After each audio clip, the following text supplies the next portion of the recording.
Good afternoon, everyone. Just saying hello to everyone who has signed in. We're waiting a few more minutes until 5 o'clock, and then we'll get started. I do believe we set up the interpretation. Amy, once we give the instructions, you'll just have to assign Diana to Spanish to English, I think.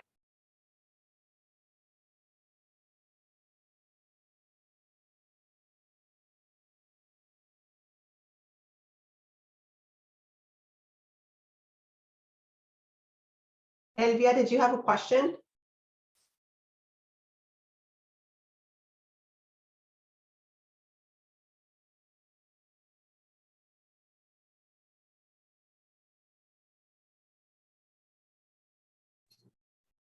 No, era en accidente.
Hello, everyone. I think we are recording and live on YouTube, so we can go ahead and get started with our meeting tonight. Welcome, everyone, to our 30th Arvin and Lamont CSC meeting. My name is Liz Lev, and I'm joined here tonight by my colleague and co-facilitator, Dr. Amy Ramos. Before we open it up for our welcome and introductions, let us just take a few minutes to set up interpretation, just knowing that we have some newer members of the CSC who may be a little less familiar with the process. And then we'll go through our housekeeping and logistics slides. So on my screen, these are the instructions for selecting your interpretation channel. And I believe I will pass it off to Diana to give those instructions. Yes, thank you. Buenas tardes. El día de hoy tenemos disponible el servicio de interpretación para los que los requieran. En la parte de abajo del menú de Zoom, si es que se están conectando desde una computadora, van a ver un icono que dice interpretación.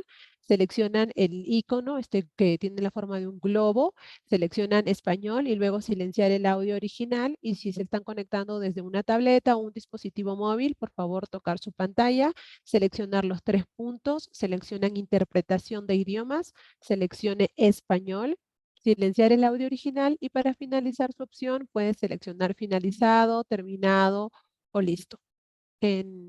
Good afternoon. Today we will have interpretation available. So for those who are monolingual English speakers, if you're using a computer, you'll see at the bottom of the Zoom menu a world icon that says interpretation. You can select it and then select English. And if you're joining from a tablet or your phone, you can tap your screen, select the 3 dots, language interpretation, and then select English and finish or done. Thank you. Gracias.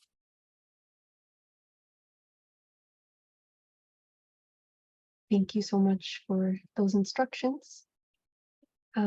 Is anyone having trouble getting into the interpretation channel?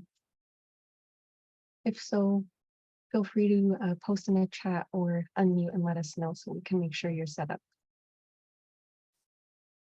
So as your facilitators, part of our role in these meetings is to work behind the scenes, to take attendance, offer technical assistance and general support to ensure that everyone is able to engage fully in tonight's meeting. And again, if at any point you're having trouble with Zoom or the interpretation, or if you have questions about anything else, please do feel free to message either of us and we'll be happy to help. So on the screen, you are seeing the renaming conventions, which is important for our attendance tracking and stipend distribution process. We ask that if you are a member of the CSC, please indicate that in your Zoom name by putting a CSC in front of your name if you are a member, and then an R if you are also a resident. Here we have some more instructions for the renaming conventions. If you are not a member of the CSC, please write your organization name in your Zoom name so that we can take accurate attendance of who is here tonight and who is a member of the public. So here is our virtual meeting etiquette. So please make sure to stay muted unless you are speaking. If you, excuse me, losing my voice a little bit. If you are joining by phone only, you can press *6 to mute and unmute yourself. If you have a question or a thought that you would like to share, we ask that you raise your Zoom hand. If you are on the phone and would like to participate and speak, you can raise your hand by using *9. And then we have another reminder here for residents in the stipend program. We ask that you stay on for at least 75% of the meeting, which is 90 minutes of our 2 hours together. So this slide is a review of your group agreements. As your facilitators, one of our main goals is to ensure that we can engage in productive discussion and respectful dialogue together with the intention of supporting a fair and just implementation of AB 617 within the Arvin and Lamont community. So at every CSC meeting, as many of you know, we read these norms out loud to continuously remind ourselves of these agreements. And we, as your facilitators, do our best to reinforce these norms so that they do become second nature to all of us. And with that said, sometimes we, as your facilitators, can fall short in correcting behavior that doesn't align with the norms. And we want to appreciate the CSC members who provided us with that feedback at our last agenda setting meeting. So as a reminder, I'll read our norms out loud. Everyone here in this meeting has agreed to help achieve the meeting goals by focusing on solutions, opportunities, and productive dialogue. We want to make sure that we are mindful of creating space for everyone to participate, especially our newest members of the CSC. We also ask for everyone to be kind and respectful, knowing that it is okay to disagree as long as you do so with respect and with empathy. In these meetings, we agreed to stay on point and on time. So we ask folks to please try to keep your comments brief so that everyone can have a chance to participate. As we've said before, we do recognize the urgency of these conversations and don't ever want to cut them short. But we do want to be respectful of everyone's time here.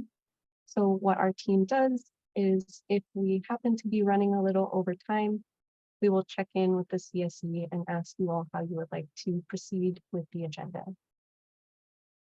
Next, we agreed to attack the problem and not the person. And then our last note is we have agreed to seek common ground. Building consensus and finding shared values will help us all achieve the best results. And so today you will see us, Amy and I, being more proactive and calling folks in if a norm is being violated. If we happen to miss anything in tonight's meeting, please do feel free to either jump in or send a message directly to us through the chat. There is a way to send direct messages to us if you prefer not to send it to the whole group. Amy and I are both here for you, and we do want to make sure that we are working collaboratively without causing any harm along the way. So with that, I want to pause and see if there are any questions or amendments. And I do see that Mario's hands up, and so feel free to unmute. Good morning. I was gonna say, I would like to have a meeting for stricter rules and regulations for what's going on with the oil and gas and the pesticides and everything is they've been thrown out there. If we could have a meeting to figure out a way to fix up this problem.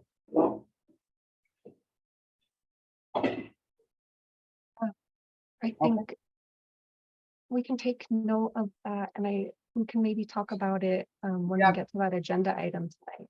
It's because I feel the rules and regulations are broken, and we had to figure out a way to go back to the drawing board to do something positive with the SERB that we are doing, and that's why we are here for.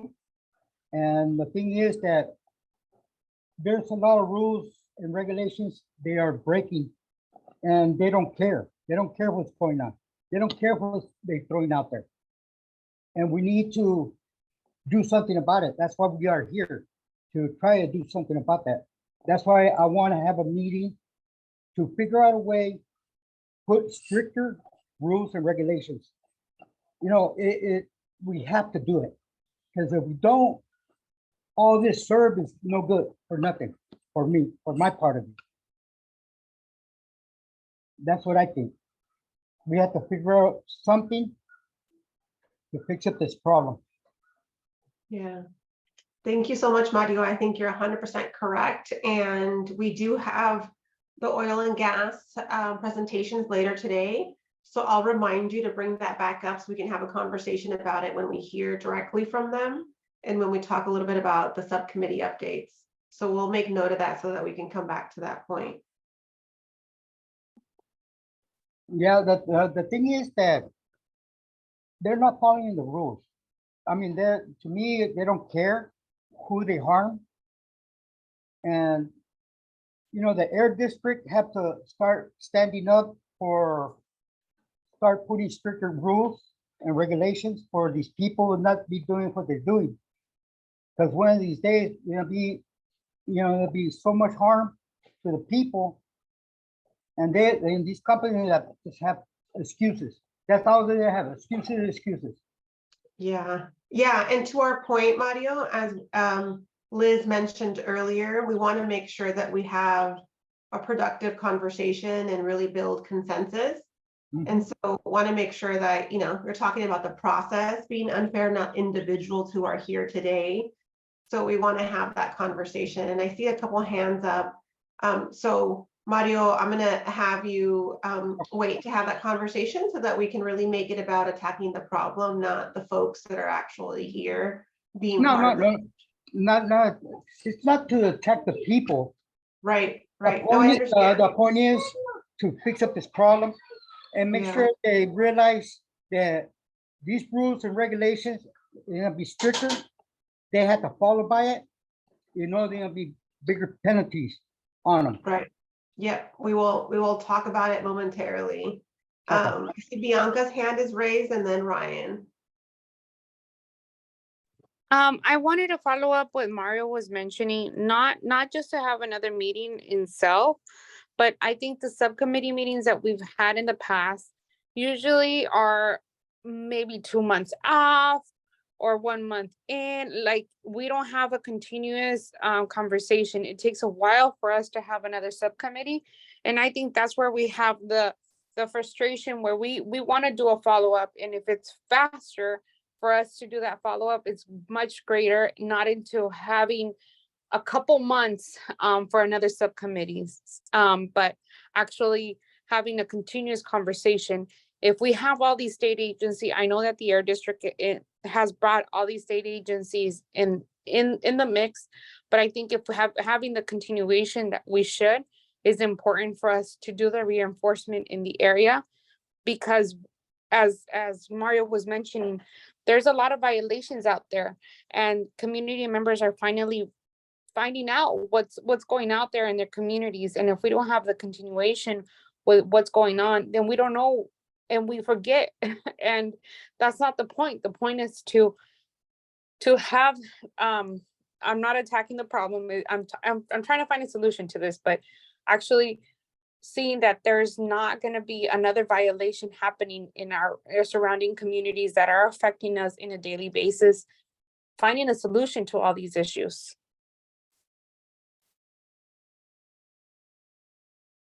Yeah, I think that's a great suggestion, Bianca. So we'll make note of that. When we have the subcommittee updates, I think that's something that you all can decide for yourselves of how often you want to meet. So we'll make sure to bring that conversation back to the table. Ryan? I turned my microphone off and just wanted to, in addition to the update that we're going to give specifically about the wells, last or a couple weeks ago, we did Mario, and we'd been sending out notices to people about the rural development process, and that we were going through specifically about rules for oil and gas and leak detection and repair. And there were several amendments done to many of the rules that included reducing the leak thresholds. So those are specific actions, Mario, we took and our board approved, and it lowered the limits of what's considered a leak. It increased the frequency that operators have to perform inspections of their equipment. So those are real and tangible things that we go out and we enforce, and we, as part of our inspections, we verify that all those things are being done, all with the goal of reducing the likelihood or the chance of leaks. And so I think to your point and to Bianca's point, this could be a bigger discussion at the a subcommittee meeting that we can look to hold in the near future.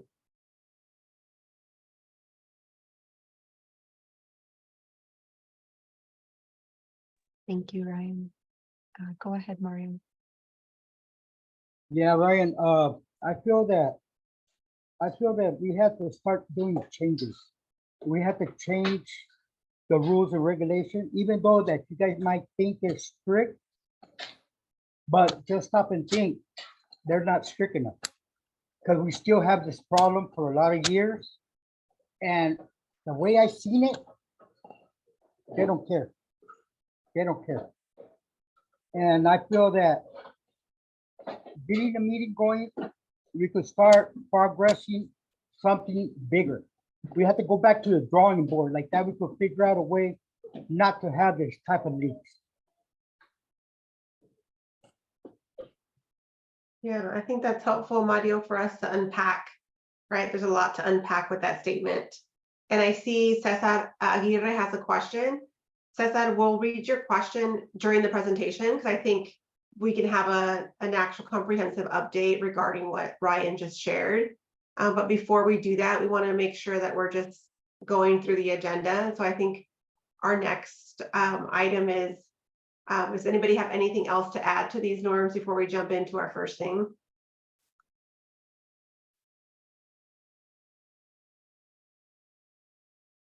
Thanks for understanding, Cesar.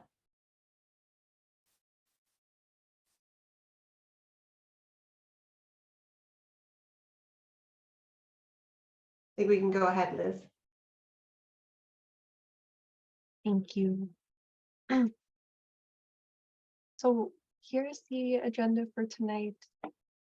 We will finish up with our welcome introductions, and then we will review our action items tracker.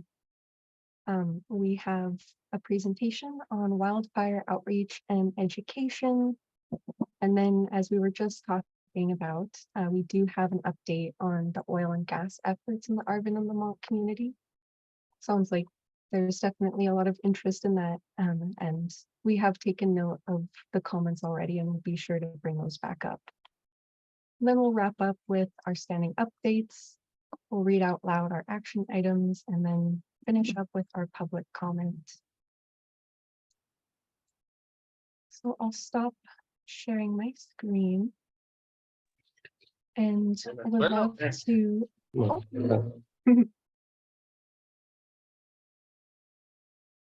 That might have been an accidental unmute. So I think we can move to our opening remarks. Would love to invite Ryan from the Air District for any opening remarks, as well as our co-hosts. We can start with Ryan.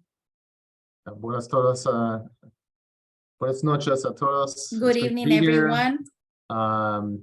It's been a while, and so I always enjoyed being at the meetings and talking with you. And you know, we have another good meeting, you know, planned, and appreciate all the work that the co-leads do and working with us and making sure that we're bringing topics that are important to the community steering committee. Yeah, so just happy to be here. You're going to be seeing more of me in the next few months. Jessica is going to be on maternity leave here in a couple of weeks, and so yeah, looking forward to spending more time with you.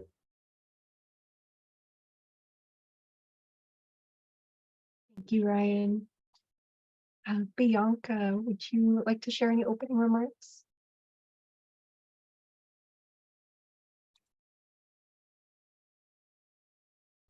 That I want to leave the discussion open to all the concerns that community members have had in the past. And now I think this is a momentum for everybody to voice their concerns, especially for like the oil and gas. And now that we have the district and some representatives that are here to help us out, to hear our voices and to do some action in the area. Thank you. Yes, thank you, Bianca. Cesar, would you like to share any opening remarks? Yeah, just thank you to everyone that came and joined, and especially to Mario for pushing for more action. I know that's why we're here, and also happy to hear from Ryan that, you know, the limits have been changed and that some rules that allowed former leaks to go unaddressed are being changed. So happy for the discussion, happy for the progress, and happy to get started. Thank you everyone for joining. Thank you so much. So I think we can move to our action item tracker review. So I think I will pass it to Eric to walk us through those updates. And then we can take any questions from the CSC too. Hi, and good afternoon, everybody, and thank you, Liz. Yes, this is Eric from the Air District. I'll go ahead and share my screen. You all see the action items? Okay. So we actually had a little bit of an update with our action items. We did create a table of contents for you all for easier navigation. So this is something that we're going to implement CSC wide, and we do have links to all of these items. So via online, you're going to be able to click on these links and it'll take you to our sections. So in progress, complete, ongoing, and comment noted. So really quick, I'll go through them. So these action items are actively being pursued. So we are working with you all, agency partners and staff, for these in progress action items. Complete action items are complete, ongoing. So these action items are going to be, they're going to continuously being pursued. So they don't have like a timeline, but they are obviously ongoing. And comment noted are all the great comments that you all submit to us. So I'll go ahead and show you how this table of contents works. I'll go ahead and click on the completed section just to show you where it takes us. So it'll take us to the completed section. If you'd like to return to the beginning, you could go ahead and click on this bottom tab, return to the beginning, and it'll take you back up to the table of contents. I'll go ahead and drop the link for this as well in the chats. Good. Alrighty. All right. And none of these action items have changed. Every action item is the same. Just the in progress, just some of the labeling is different. So all of your work is still saved. So I'll go ahead and click on in progress and move to our first action item. So our first action item was you all had great feedback on how to plan for the residential lawn and garden equipment exchange events.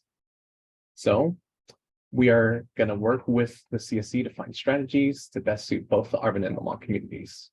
And we do plan to have this event in September. And our next action item actually relates to the same lawn and garden events.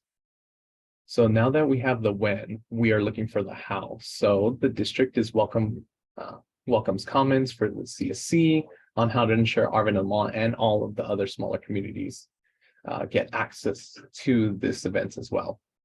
So we look forward to working with all of your organizations just to brainstorm the best approach. And I'll go ahead and utilize this new tool. So back to the beginning, and I'll go ahead and scroll down to our completed section. So in our completed section, our last action, 29.1 for our last meeting. So you all had great feedback and you all wanted to receive materials for the CSC meeting a week prior. So via mailed out, whatever it may be. We just wanted to reemphasize that the district is always welcome. We always welcome you all to send us an email, or please feel free to reach out if you need printed materials, different languages, and whatever you may need.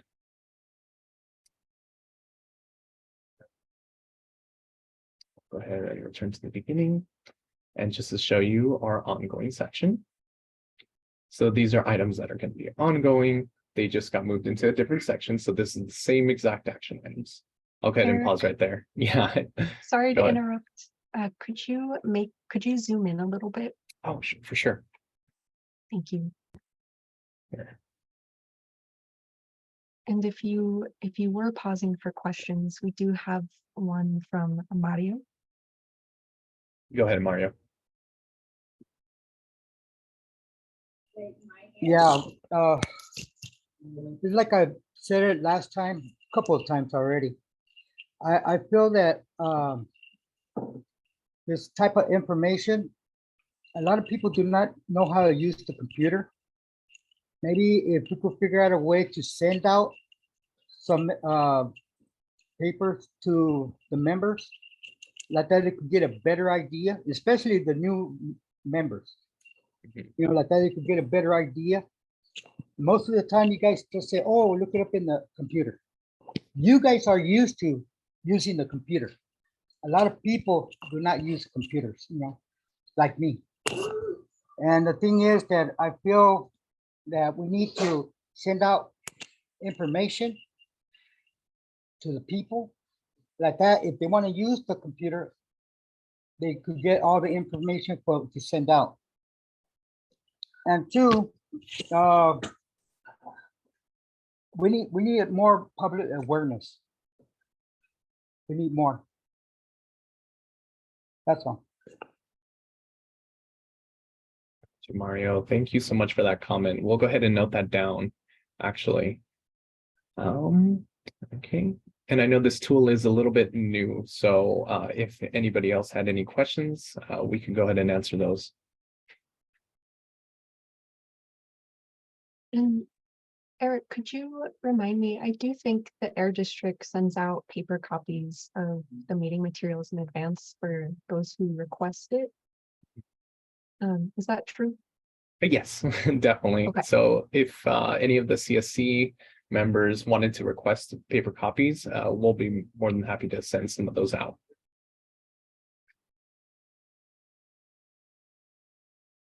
Yeah, I'll go ahead and pass it back to. Thank you. Any more questions or comments about the action items?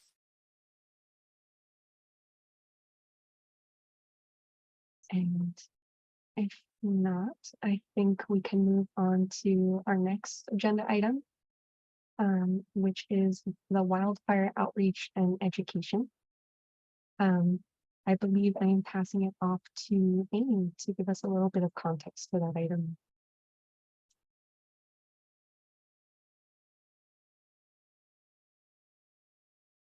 Thanks, Liz, and thanks everyone for being so engaged tonight. I'm really looking forward to hearing more of your questions and really having a engaging dialogue. For our next agenda item, we will be spending about 40 minutes or so talking about the wildfire outreach and education. As you all know, part of our new normal as Californians is living with wildfires. Wildfires can happen at any time, but especially in the hot summer months that we're currently experiencing. Therefore, it's critically important for you and for your loved ones to prepare for the season. So for you to be helpful, it's vital that you are taking care of yourself so that you can take care of others and you can help others in your community. So for this agenda item, we'd like to hear directly from the Valley Air District about some of the outreach and education that's taking place to build your own capacity for you to prepare for the wildfires and to help prepare the rest of the community. So with that said, I'm going to pass it directly back to the Air District. I'm not sure who's presenting tonight. Is it you, Mari? Sí, yo soy Maricela. Hola, muy buenas tardes. Hello, good afternoon. It is a pleasure to be here with you. This is Maricela with the Air District Supervisors in the Outreach and Communication Department. And I'm here, like you mentioned, to be able to talk about what we can do because we know that we live in the San Joaquin Valley and sometimes we have the impact of the wildfires. So that's why we will be talking about a little bit of what we do in our department so we can give you the message to the residents, the communication and what ways we're doing it. I'm gonna share my screen with the slide. A moment.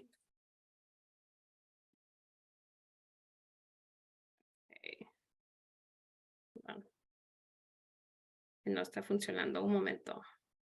It's not working, just a second. ¿Pueden ver la diapositiva? Sí, okay, perfecto. Can you see my slides? That's De nuevo, perfect. estamos aquí para hablar un poquito Again, we're here to de talk a todo little lo que bit será about el what can we do with wildfires. Oh, y no está funcionando. A ver, I think it's not working, just one second. I can't. No puedo avanzar la diapositiva un momento. Just 1 second, so I can share the slides because I cannot go through the slides. Eric, ¿puedes venir a ayudarme un poquito, por favor? Eric, can you help me, please? Sí puedo ayudar. Un momento. Gracias. Um, Disculpe que estamos teniendo problemas técnicos. Un momento. okay. Sorry that we're having some technical issues, just 1 Okay. second. For the English-speaking folks, I can go ahead and present. For the Spanish-speaking folks, puedo presentar la presentación para hoy. ¿Está bien, Mari? I just need you to come into my office. Sorry. Oh, okay. Un momento. Thank you.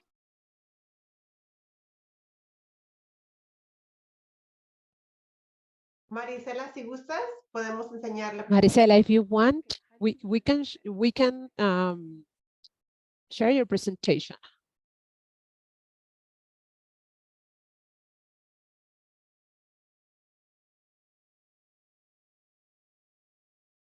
Thank you everyone for your patience. As you can see, these are live meetings and we're experiencing a little bit of technical difficulties. We'll be back momentarily as Maricela is getting ready to present this critical update regarding wildfire preparation. Please do feel free to look at some of the comments that are in the chat so you can access and download the presentation that Maricela is going to present there, and you can see that folks are starting to comment.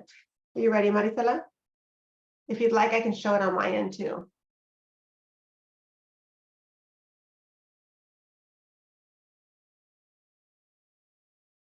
Ok, creo que ahora sí ya estamos listos. ¿Sí pueden ver la presentación? Sí. I think we're ready now. Can you see my presentation? Yes. Perfecto. Okay. Okay, perfect. Disculpa que estábamos teniendo problemas técnicos. I'm sorry that we were having some technical issues. It was the program that I was using. ¿Pueden ver bien? So is it clear? Can you see what's on the screen? Thank you. So what do we do with the communication to give you this information? It's we have this communicating. We provide a press communication to provide this information, and it has to be accurate to let know the public about the impacts of these wildfires in the valley, because we know to protect public health is what's most important during these seasons.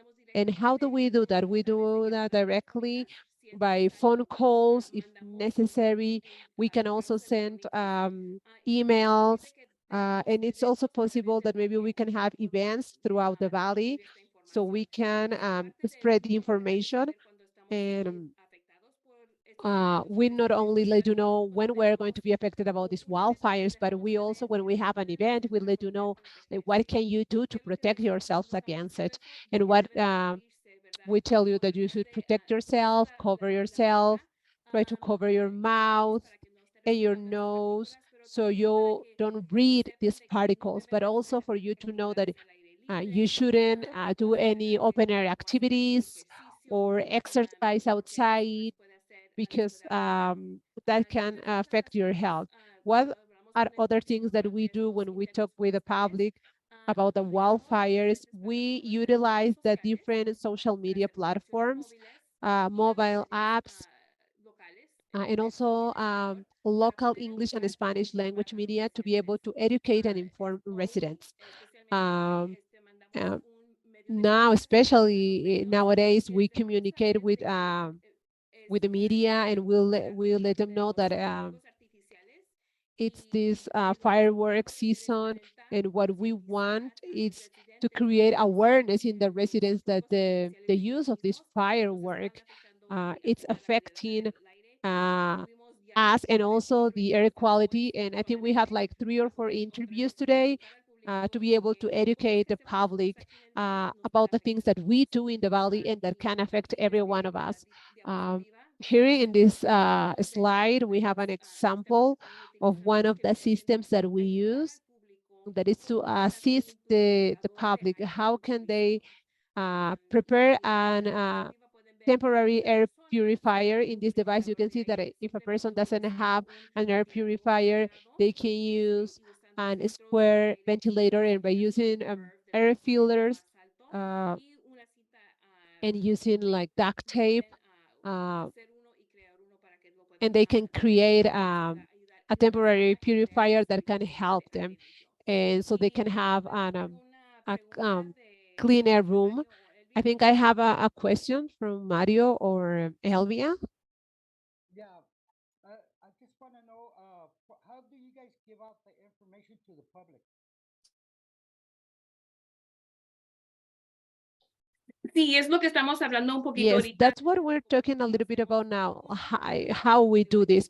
Once we talk with different media so we can spread information, we maybe have some interviews, or we send a press release so they can have details on it. And on top of that, we also send information through social media. And then I think in the next slide, it has the information on, we talk a little bit about the different social media that we use. We have Facebook, we have Twitter, we have Instagram and Nextdoor, and all these postings are not just in English. We also have them in Spanish in our social media. And also when we go to different events, we talk about the same. In another slide, we're going to see a document of what we are writing down with these communities so we can spread the message. Reach a lot of people? Because I haven't seen no information on what you're talking about. I mean, now look at Facebook, I see Twitter, and I haven't seen one announcement of what you're talking about. That's why I was asking, how do you give out the information if the people ain't not getting it?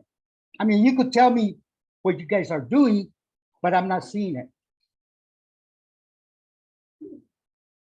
Ok, muy buen punto. Es posible lo que It's voy a a very hacer. good point. Maybe afterwards we can talk a little bit about maybe other ways to reach to people. If you are not seeing these, please let us know, and maybe Mario, you can maybe, what do you think will be any other good ways for us to spread this type of news, I can take comments. And maybe teach the public. And not only that, maybe try to give some information. Sending it on the newspaper or any other way. I mean, there's a lot of ways to do it. But my point is that we need to have more public awareness, more public announcements. And to be honest with you, I'm not seeing it. I mean, we talk about it all the time, but I'm not seeing it.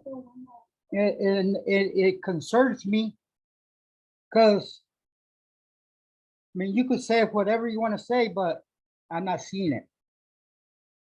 And I feel that we have to figure out a way to do it. Ok, Mario, la siguiente pregunta que tengo para Mario, ti. the next question that I have for you is, you haven't seen the information about wildfires specifically, or you saying that you haven't seen any information about the programs of the Air District? I haven't seen one yet. I seen a program when you guys gave out the tractors. I seen that, but I haven't seen one yet on Facebook or on the news or anywhere. I haven't seen nothing. And I mean, I'm all over the place. Believe me, I'm all over the place and I haven't seen it. I think we need more public awareness.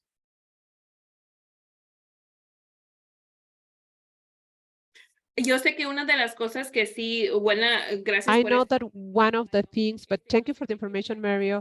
I know that one of the things that we are working on right now with our agency, La que nos hace con el, ¿cómo se dice en español? Advertising. de la que nos, viene siendo, con la que trabajamos. this agency that we use for advertising, we're working with them to discuss something that you're asking from us, that it's the information that it's going to be sent directly to the houses, explaining some of our programs. And the other thing that we are working with is that you mentioned that you want like some sort of message that it's available for communities. And we're actually working to show like a flag that we're going to have in the shopping centers to show the information of the Air District. So that's one of the things that we're working on right now, but we're going to have more in the future. And with the things that you mentioned now, I'm taking notes because it's possible that maybe we can do more things by using the newspaper. What's the newspaper that you read?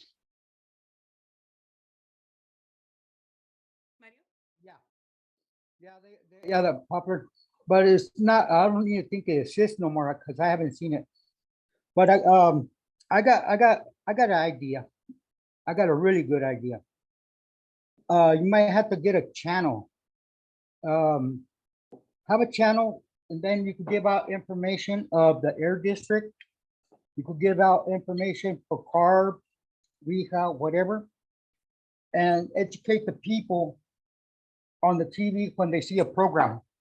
And you could get your channel and you could tell them anything you want. The county use it and everybody. And more people will get more awareness on seeing it on TV, because most of the people they're, seeing TV. And because I seen it over there in Pismo Beach.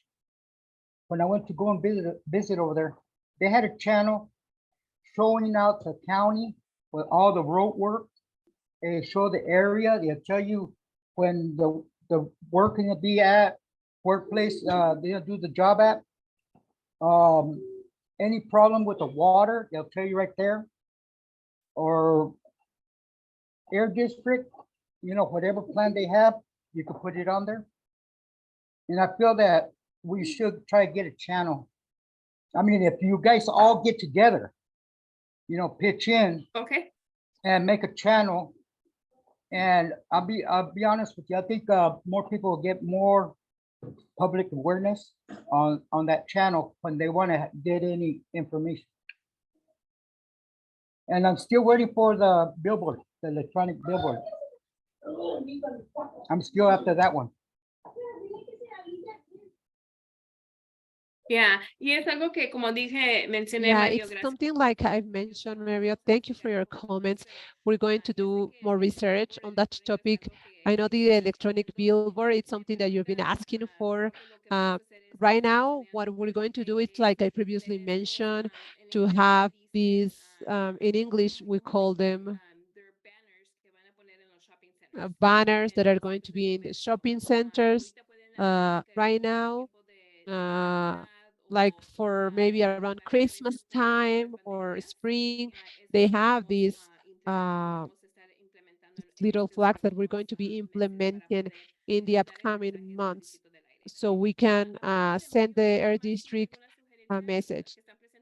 Besides Mario, does anybody else have any suggestions? Like, how can we reach people, not just talking about wildfires, but for any other Air District program? Parece que tenemos un comentario. Maricela, I think we have a comment from Minerva that it says maybe billboards.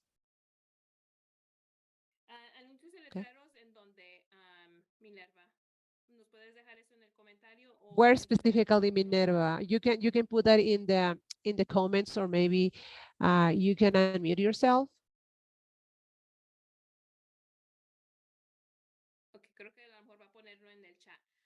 Vamos, veo la mano de Jesús We're Alonso. going to, I think I also see Jesus Alonso. Sí, me gusta la idea del billboard.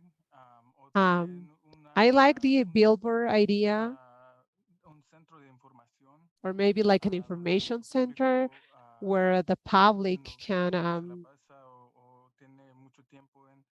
have the information, or maybe like Garcia's Market, like where we go and have lunch, or maybe libraries as well. But not only leaving information there, maybe like having like a channel, like Mario mentioned, or like TV ads, like providing information for people so they know where they can access to that information, like libraries, for example, those type of things. Thank you very much, Jesus. I like that information because one of the things that I know that our agency has done before, it's that we have these posters that they are placed outside shopping malls, like specifically markets, where they have an area to place this type of words. I know that we're doing that, but I think we have to do more so the public can create awareness and they can get familiar to the programs that we're providing. I cannot see the chat, Amy, but maybe can you tell me if there is anything else in there? Maria Gonzalez, I think the Yes, Maria Gonzalez. going to know that there is a channel to get that information. Everyone has some sort of social media account. So more about asking, even if you did start a channel, Maricela, how would you do the outreach?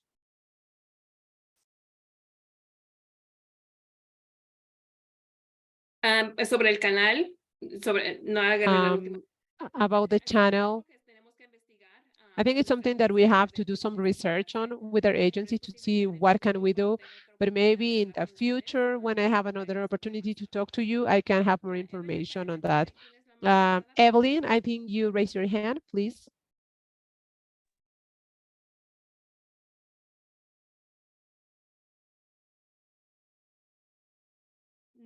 No se oye nada. Oh. We cannot hear you, Evelyn. Okay. Sorry, I was double muted. So I think instead of a channel, because that seems to overcomplicate it, so let's try to keep it simple. And the easiest way, in my opinion, is we all come in and leave our cities to go to work, run errands, things like that. Perhaps doing some sort of banner at the main entrances and exits of the city with the QR code. Everybody has a phone that links to the internet that you can follow the link, because it's going to be overwhelming to try to put everything on the flyer. And so somebody's going to have a phone, be it a son, daughter, whatever it is. There are resources.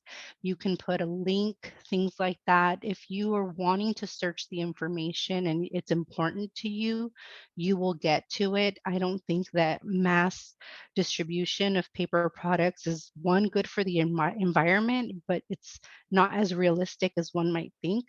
But that's just my opinion, but I think the QR code would be a simple way to provide all of the resources in one location. Okay. Gracias por los comentarios, Evelyn. Thank you for your comment, Evelyn. I'm going to continue. I'm not seeing any other questions, so I will continue with the next slide so we can move forward with the presentation. Another thing that we can mention about the different tools that are available to show the air quality. We know that in the past few years, there has been an increase in the amount of tools that are available. So we also educate the public. We have a message to let them know that there are different mobile apps that provide this information, and that it's something easy so they can see in real time what's the air quality. And in this slide, you can see that we have this system that it's the Valley Air app. And this one provides information like today, in this day, the level was 5, and in this day, people, like everyone who were at the San Joaquin Valley, the recommendation was for them to not leave their houses at all and to eliminate or avoid doing any open air activities. And the next image shows that the air quality throughout the day was not a good one. It was a level 5. So this recommendation, when people see this, they should not go outside. If the air level would have been a number 1, okay, everything is okay, you can go out. And then here in the third image in the slide, it's the air now. And here it was not a healthy number. The air quality, it was 170, and it was unhealthy. So our app, as I mentioned, the Valley Air app, has been downloaded over like 59,000 times. So we know that the San Joaquin Valley residents are using it, but we know that this is not the only way for you to receive this information. We have the tools. Also, as I mentioned, we have social media. And then here in this slide, it talks a little bit more about new tools. We know that the smoke map, the smoke and fire map, we are showing here how you can see throughout the state. When you use this app, it's not only going to give you information about the state, but also now we know that we're being affected because of Canada's wildfires. So in this image, if we had opened this and it's available, we can see that the smoke that is coming from that area. So you can also see how it can affect other states as well. This is just a screenshot of what was happening on that specific day. And as I mentioned, here in the last part, it says that that we have promoted these tools, more tools lately, and we know that we're going to have available more apps, more tools, so you can be informed about the current air quality. The next slide, we also have a web page that is Wildfire Prevention and Response. This is in our website. You can see the link here. This web page will let you know in this area. If you look at this page, you will see if there has been a wildfire that has been affecting us. You will see this in red. Right now, there are no wildfires. That's why there is no alert to let you know that something is happening. But in the same page, you can find different links. We have information that shows the impacts of the wildfire smoke, because we know that particles are so small that can enter into our bloodstream and it can affect all of us. On top of that, you can find information for people who work outside, whether they work in the field or construction workers. There are many workers that they do have to work outside every day. So there's like a regulation with the Cal OSHA agency, and in this link, if you access this web page, you can find information related to that as well. And as I mentioned, here is the infographics. It's trilingual about wildfires. So this lets you know what happened when these small particles access our system, what you can do. It can cause like lung infections, asthma attacks, and it can also affect, it can also cause a stroke. Also, it can, you can have trouble breathing or a heart attack. And it also includes information on how you can protect yourself, that you have to stay in the house so you can breathe clean air, you can replace your filters to reduce or minimize what you are breathing from the outside. And also when we talk about masks, we are saying that people have to use, that could be an N95. I think now they're more available after COVID. N95 are the ones that are going to protect you more than just the fabric masks. The next slide talks a little bit about the Clean Air Centers program. This program, for the people here at the San Joaquin Valley, we are launching this program where it offers to vulnerable people a relief from wildfires. Let's suppose that at home you don't have air conditioner that can filter because you cannot place a filter, or simply something is happening in the house that you cannot be there because you're being affected by the weather. We are working in this program, and especially in the future, we can send you an email with information about this, but we're going to have several of these places in the valley. It could be community centers, a library, so they're going to be open. It's going to be like a, sometimes when it's very cold, before libraries or community centers, people can be inside, so they are not affected by cold weather or by heat. So this is going to be a clean air centers. And it says that the centers for elderly or sports centers are going to be accessible for the public in general. I think we are almost finishing. I'm going to give you an update on the Clean Air Room program. This program, we were providing air purifiers for the residents, and they were free. If you live in a low-income community, we were giving these air purifiers for the current county. I think now we have a waiting list, but if you still have the chance to access the website, that it's valleyair.org, room purifier, or you can call us. Eric, if you can put our phone number of our central office, and if you need assistance on how to enroll this program, you can call to this number 559-236,000, and we can assist you to enroll and send your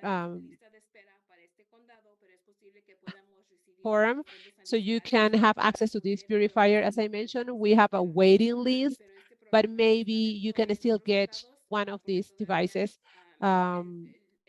This program is still open in other counties because I think there were like four $4,000 million that were scheduled for this program, and they are being distributed in the different counties. But if you want to be part of the waiting list in the current county, you can access the website or you can call us.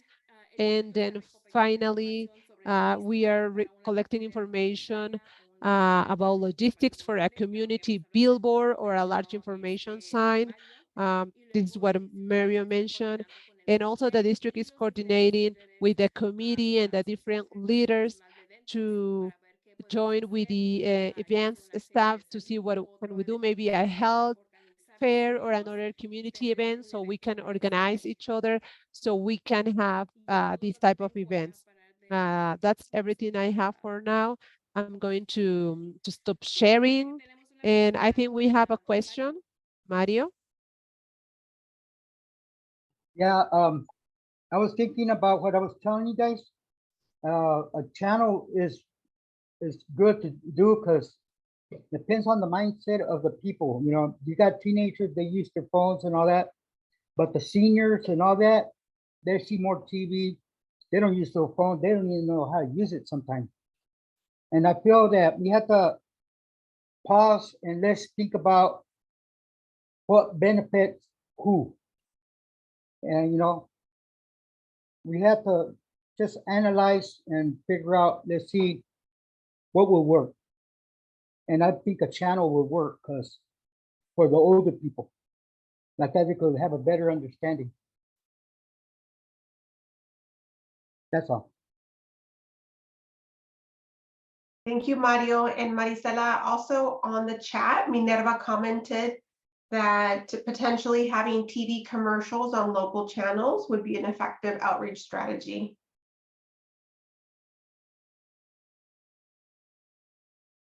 Sí, todo esos buenas ideas, Yes, comentarios. those are very good ideas. Thank you for your comments. We are working on that. That's what we're working in this outreach and communications department. Right now, we are scheduling more TV commercials to the ones that have benefit with the different grants here at the Valley District. We're also working on radio commercials for the radio, where we're going to talk about the different programs that we have here. We're working on that. There are many things that we still need to do, but we're going to continue working on it. Thank you. Thank you so much, Maricela. At this time, if you have any questions about the wildfire outreach and education, any questions about the second part of the presentation as well, now would be the time before we transition to our next agenda item.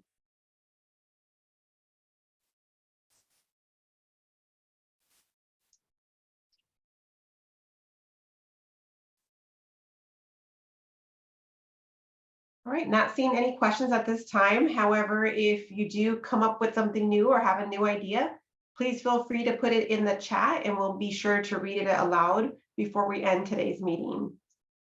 At this time, I'm going to go ahead and transition us to our next agenda item. So for our next agenda item, we do have a comprehensive update on oil and gas efforts that are happening here in the Arvin, Lamont area.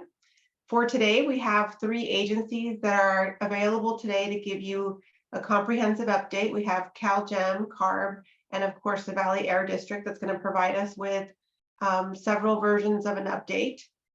We are pleased to welcome back CalGEM to the team, or the CalGEM team to today's meeting to provide us with an update in its most recent efforts to address oil well impacts in your community. We all know that you all have a lot of questions. We attended the subcommittee meeting where there were many questions.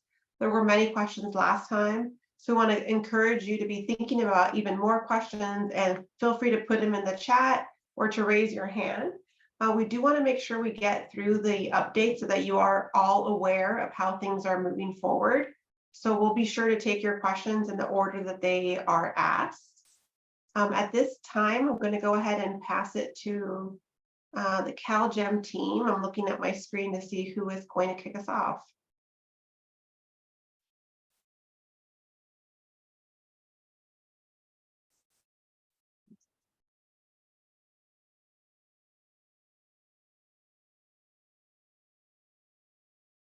Is CalGEM not here today? I'm not seeing the CalGEM team right now.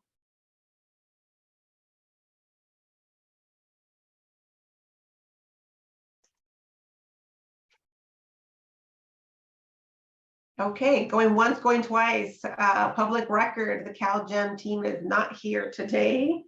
So we're going to go ahead and pass it to CARB for their updates. I know I did see folks from CARB earlier. I see Michelle, there you are. I'm here. I'm wondering if anyone is here with me from CARB, more specifically on the update you're looking for.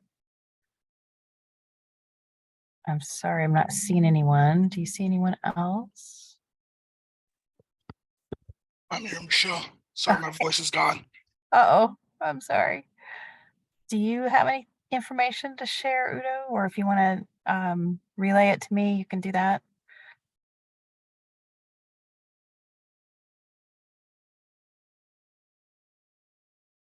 Oops. Thinking no. Sorry, I have nothing for the oil and gas right now. Thank you. I'm sorry you sound unwell. I hope you're feeling better soon. Thank you. So go ahead, Michelle. I was just gonna say I have a standing update, but I don't know if that's what you're looking for right now. No. Yeah. Not right now. We can definitely come back to that standing update later in today's agenda. But this was really an opportunity for CalGEM and CARB to provide us an update on many of the action items that were requested during the last subcommittee meeting and during the last meeting. So I was part of the planning for today's meeting, and I did hear from CARB and CalGEM and that you all had an update for today. So we're going to go ahead and turn that into a new action item and have you all come back with a presentation for the community. At this time, I do want to make some space to see if our Valley Air District has any updates or any comments regarding this item before we move to the next agenda item.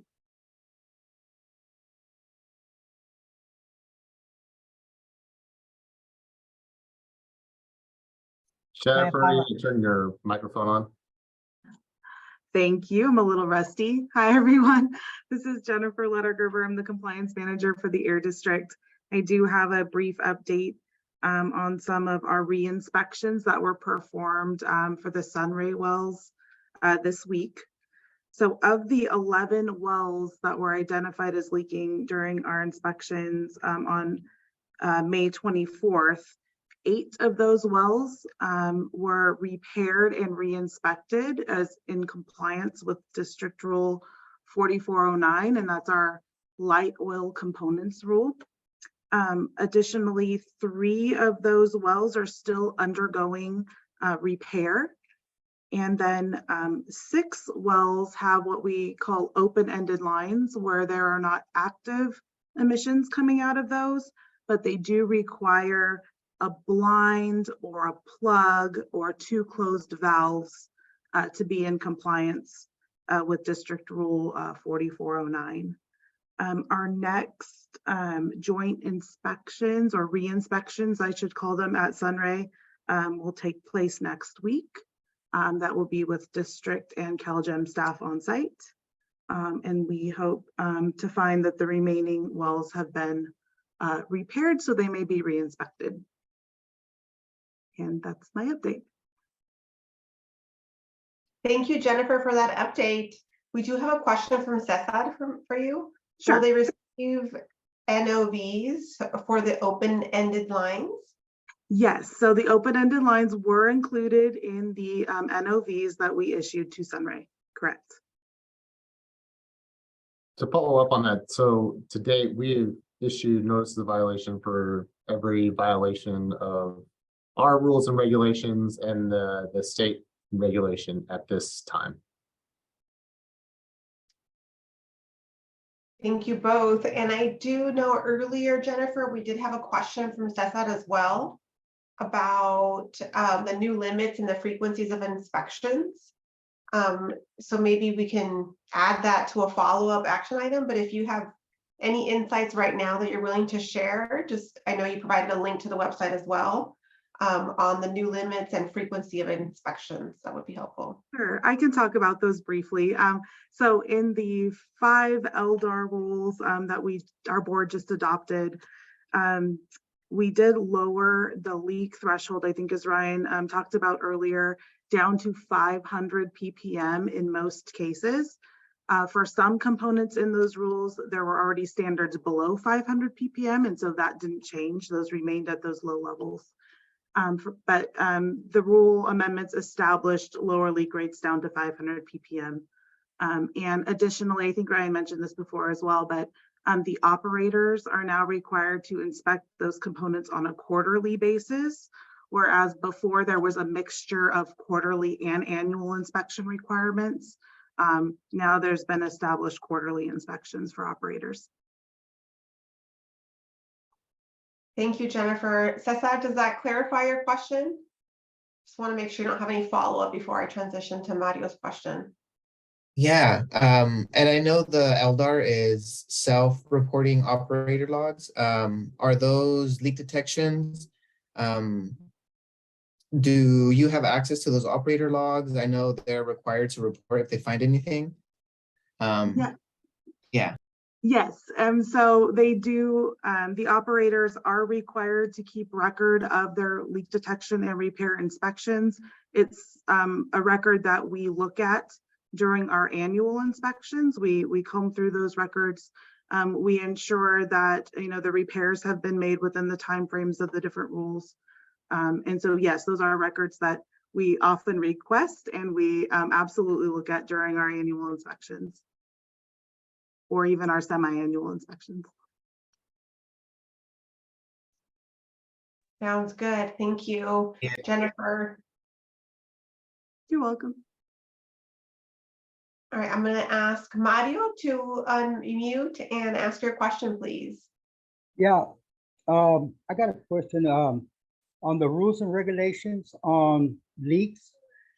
Is it the same rules and regulations that when they let out the gas whenever they want? Because that was my understanding how I was seeing it, that they have the right to let the gas go out. This is Amy. Mario, can you clarify your question? If the rules and regulations, is it the same when they got a leak, you know, when the gas is coming out? My understanding, what I know, was they got the right to let out the gas whenever they want. It's the same, is it different, or? Are you referring to like natural gas venting to like make repairs on natural gas lines, like from a utility? No. Or like in an oil field? Oil field. So let me try to answer Jennifer real quick. Yeah. So there's no allowance that says that any operator can just release as much gas as they want. I mean, there's requirements that they have to have controls on the tank and that they have to perform leak checks on their equipment to ensure that they're not leaking. Yeah, I know they got it in a certain way to let it go out, but the way I was hearing it was they let the gas out however they want, whenever they want. That was my understanding. Yeah, I'm not, yeah, like I said, Mario, we have requirements that they have to have control devices and they have things that, No, I totally understand, but yeah. I'm just telling you what I heard. Okay. Okay. Thank you, Mario, and thank you, Ryan. It sounds like there's some misinformation out there, Mario, but we are clarifying, the Air District is clarifying for the record that that is not the case. So with that, it's just you know, just I'm throwing it out there like that. We could have a better understanding. Yeah. You know. Thank you, Mario, for noting that, and we'll continue to learn about the need for more education and outreach around some of these rules. At this time, I'm going to ask Jesus to unmute and ask your question. Hi, yes. I have a couple questions here. The first one is on the self-inspections, what safety measures are there to ensure that the operator is coming back with the right information or the correct information? And the reason for that question is because, we have, operators like Sunray that, refuse to fix a leak, well knowing that, it's putting people's lives in danger. So, what incentive do they have to properly, truthfully report back from their self-inspections? Yeah, maybe I'll cover that one too, Jennifer. So Sunray in the Blackstone is an exceptional circumstance. That is by no means the typical operator. That's effectively an orphaned well, where basically both operators, there's questions on whether or not they're still legally operating businesses, and so that thankfully that is the kind of the exception. In regards to operations, ongoing operations, production operations, there are strict requirements to maintain record keeping, and Jennifer talks about that. A lot of cases they use third-party operators that perform the inspections for them, and then they give them copies of those reports that they then maintain. To answer your question, like, if people were to falsify those somehow, and we were able to confirm that or verify that there's a lot more, there's an ability to elevate those violations. I mean, that could eventually go into the area of criminal violations. And so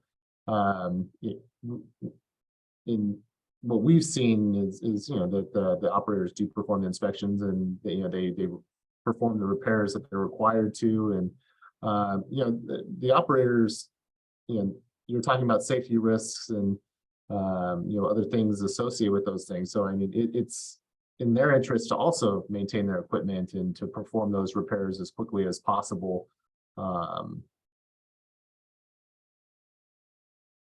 So by increasing the frequency that they're doing that, the goal is to find those leaks, repair them as quickly as possible. And by looking at it more, even before there's things that are considered leaks, that they're repairing things to prevent leaks from occurring. Mhm. Is there any follow-up onto these self-inspections? Just double checking that the data that they're submitting is correct. So absolutely, that's the inspections that we perform. I mean, in addition to us sniffing those equipment ourselves, we take out imaging devices that can see plumes if they're there. In addition to taking out monitors, and we actually sniff those components ourselves. And then in addition to that, we also look at their records, and that's what Jennifer was talking about. So there's a lot of double checking, verification, done not only by us. I know CARB is also going out and doing some of this work in addition to CalGEM as well. Okay. And then somewhat of a question that goes along those lines. And I'm looking at preventative action here. Sunray has a history of allowing wells to leak into communities. We saw that in Bakersfield. We're seeing that now in Lamont and Arvin. We know that they have operational wells right up against several neighborhoods in our community. And I imagine they will continue the pattern. Is there any preventative measure or anything going on to prevent them from abandoning those wells as well? And then just allowing them to leak into the community? And I really wish CalGEM was here to answer that more fully. My understanding, Jesus, is that they basically, CalGEM has done an order against all of Sunray's wells. That they were supposed to, plug in a bin in all their wells at some point.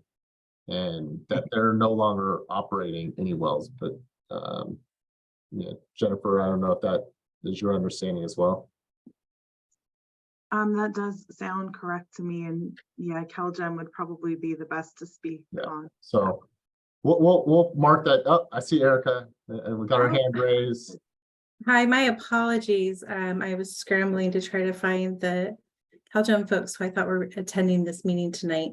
So my name is Erica Georgia. I am an attorney who works with CalGEM, and that is correct. We do have several orders against Sunray and another operator, Blackstone, requiring them to plug and abandon their wells, decommission facilities, and restore leases. I'm not aware of any active wells that Sunray operates. All the wells that we've identified are idle wells, and they need to be plugged and abandoned properly. And that's what would be required from our orders. My apologies for not speaking up sooner. Again, I was hoping to find the staff who were supposed to present tonight. Thank you, Erica. This is Amy. Appreciate you speaking up and providing some clarity on that. So we'll be sure to make this an action item so that when CalGEM does come back to our meeting, that we can get some direction from them and some next steps. Francisco, I see you have your hand raised as well.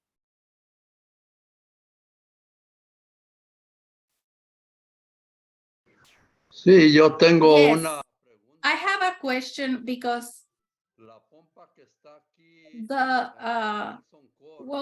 have the pump here in Nelson Court, where the houses around where I live, they found that in May that they were violating something, and they found that it was about to explode the well. So I would like to know if they already repaired that or they still have the leak.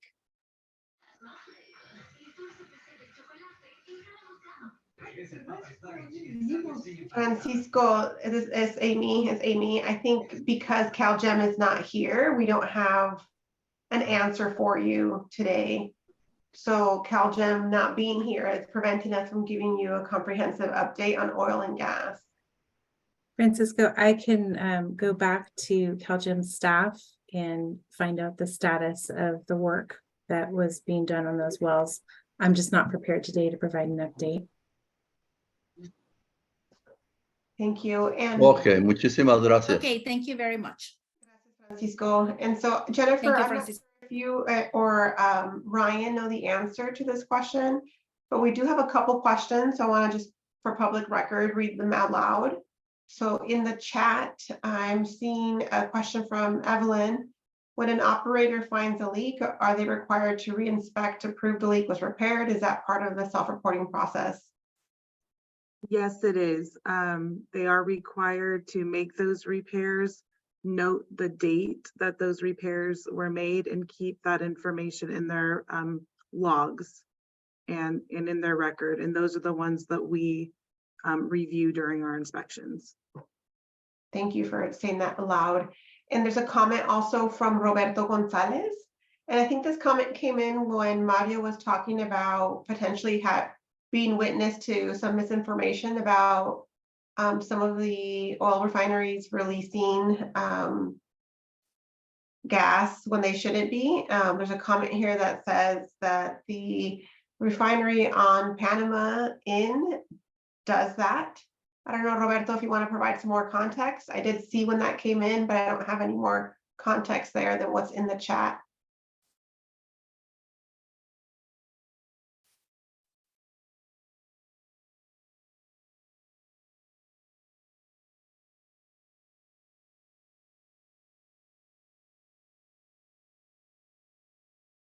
Okay, I'm not seeing. Hello? Oh, go ahead, Roberto. Sí, mira, Yes, look, the refinery that is here in Whitpage Highway in Panama Lane, we had a few times that we were complaining because this is very common. It releases the gas and it smells really bad. And it smells bad because my sister has a house around the Camp Avenue next to the refinery. And if we are outside, you cannot be there. We had to call 911 and then we sent an inspector and we did a report. And I'm telling you because it happened twice when I was there. That's it. Thank you so much, Roberto, for sharing your experiences. I don't know, Jennifer, Ryan, if you all have any follow-up to that. When we do get complaints from the public, we log those in our system and we do respond. And so if there is a specific occurrence that you want us to come back with, we're happy to do that. We can look up that call in our system and that report, and we'd be able to provide an update on that. Thank you so much, Jennifer. We will make sure to add that as an action item, and that way we can keep track of it and bring it back. And I'm seeing agreement from Emily La Rosa as well. So we'll make sure to add it to the action tracker. Okay. Also, seeing a question here from Cesar. Are the self LDR inspections made randomly? Otherwise, he worries that operators could do the LDR under conditions that are do not represent normal operations. Yeah, you keep on beating me. I'm like typing in responses, and so thank you for saving me time. So we perform random unannounced inspections of those sources, and so it's definitely not in their interest to look to do something like that, because it only increases the likelihood that if we were to go out and do inspections ourselves, that we're going to find the leaks. And so when we find those leaks, then we take enforcement action, and it costs them money. So the best thing for them to do is to do really thorough inspections themselves, and try really hard and make sure that their equipment is being well maintained and leak free.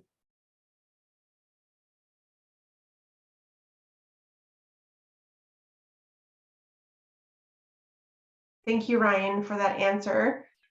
We are going to, at this point, transition us to our standing updates.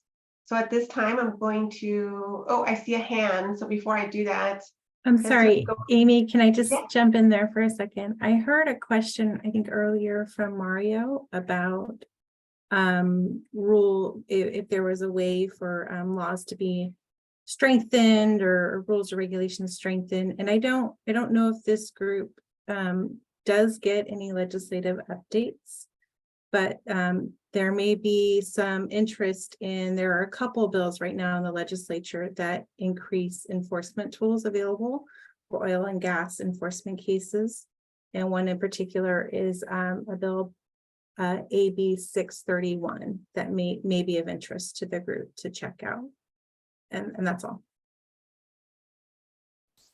Thank you, Erica, for that update. I will make a note of that, so maybe we can work with getting someone to provide an update to the community so that folks can be informed. Jesus? Yeah, I think if we could see visuals of what the enforcement looks like, or what escalation looks like. Currently, I'm not really seeing any dissuasion from operators falsifying the self-inspections. Yeah, if we can see that might be able to help me understand that a little better. Because currently, from what I understand, these are the operators that got caught. We don't know, the ones that have not gotten caught, and what that looks like.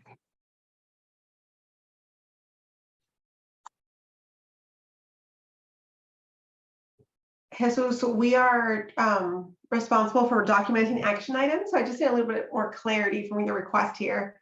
Are you asking for when the next update happens on these inspections to have like an infographic, some sort of model of what it looks like for folks to not pass inspection or to pass inspection? Like a presentation, you mean? Yeah, presentation, a visual, mostly because I'm a visual learner there. But yeah, because it just feels like there's a lot of like slap on the wrist, stop doing that, stop doing that, and then they just. I mean, from what I understand, some of these leaks were known about for a while. Sunrip was informed, and they hadn't done anything. And so when will, essentially when will those wells be capped? When will Sunray see penalties for putting in danger our community? Since some of these wells were in the explosive range.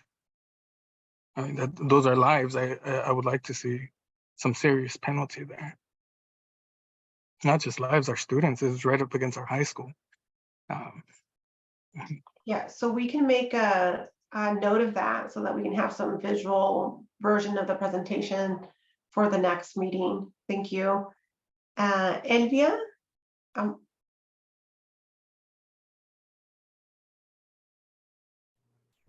Sí, Yes. I wanted to tell you that when we have that leak, that the pipes broke under the houses on 2014. I live on those houses 9 years ago. That happened. So I would like to know if when they are going to check, if they can give us a record to tell us that everything is being it was fixed, because all the neighbors because they told us it could explode. We are sad. And I would like to know if you can give us a paper or something letting us know that that was fixed, because years ago they told us that that was already fixed, and I think it was a lie because it still smells in the houses where the leaks happen, and the houses around the corner smell even more. Disculpen que me meta, soy hermana de I'm sorry to interrupt that. I'm her sister, Joanna. It's not sad. All that people, it's very stressed out and sick because of the stress, afraid that something can happen at any minute and nobody's saying anything. No nos han avisado. Nunca. Yes, they haven't sent a notification, not even the first time where they had the leak. And right now we haven't received a notice. The only one who gave us a notice, it was Cesar. Thanks to him and his brother, we know about the leaks that are happening here in our houses.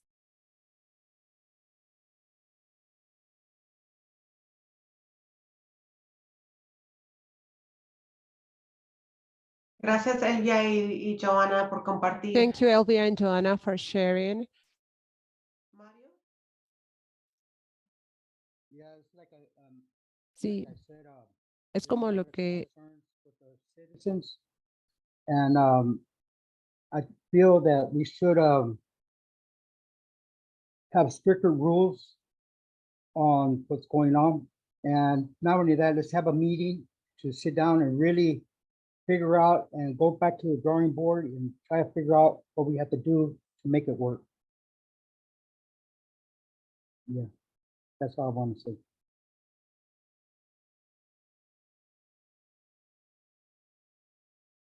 Thanks everyone for sharing your concerns and for sharing your input and recommendations. We've captured several action items that are requested on your behalf, and so we'll be sure to bring those back up to all the agencies that are part of implementing some of this work.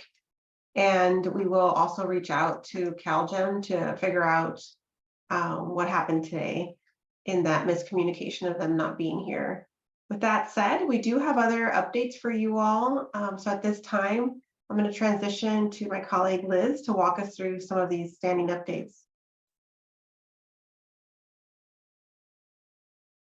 Thank you, Amy. This is Liz. So we do have some updates for everyone tonight. I think first we have an air monitoring status update. I think this might be CARB's update. Correct me if I'm wrong.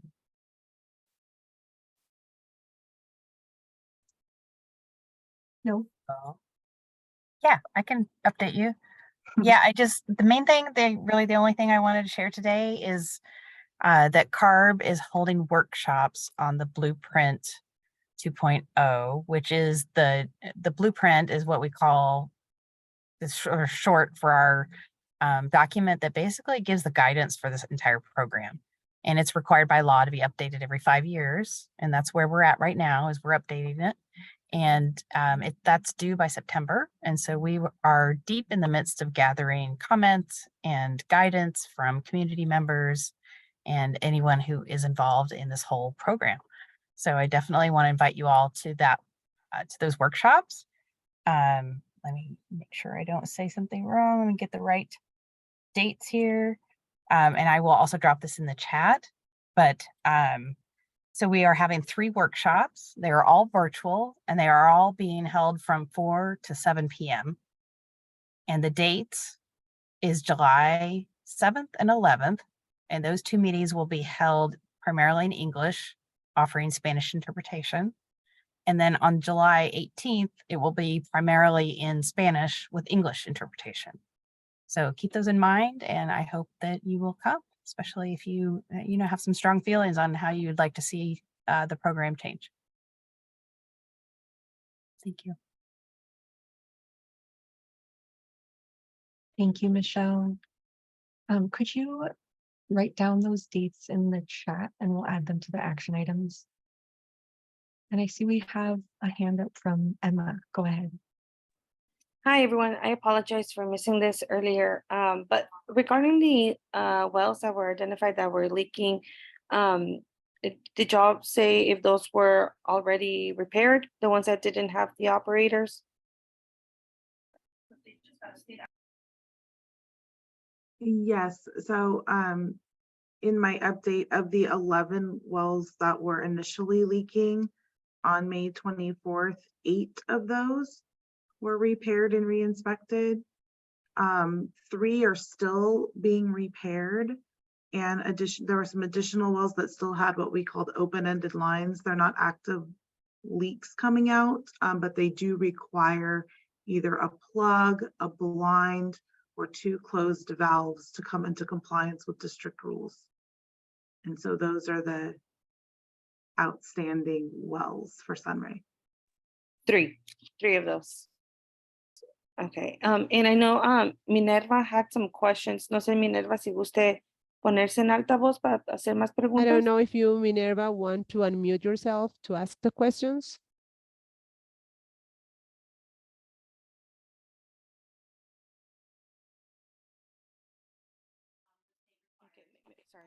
Okay.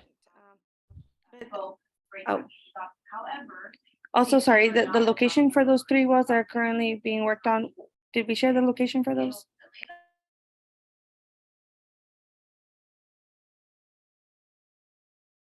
I don't have that information in front of me as to the exact location, but it's something that we can provide in our next update. Okay, thank you so much. I apologize for going back into the agenda. I appreciate it.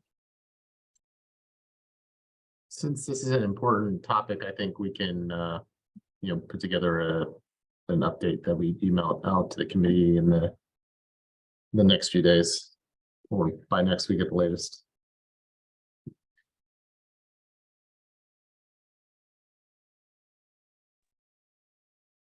Thank you, Brian. We'll note that down as an action item. There's another question in the chat. Can we have the API for the 11 wells in the notes action items?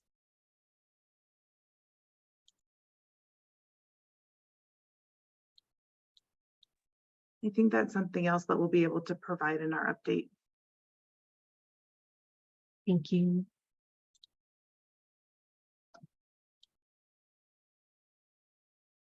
And so if there are no more questions on that update or on CARB's update about the Blueprint 2.0 workshops, I think we have another update from, let's see.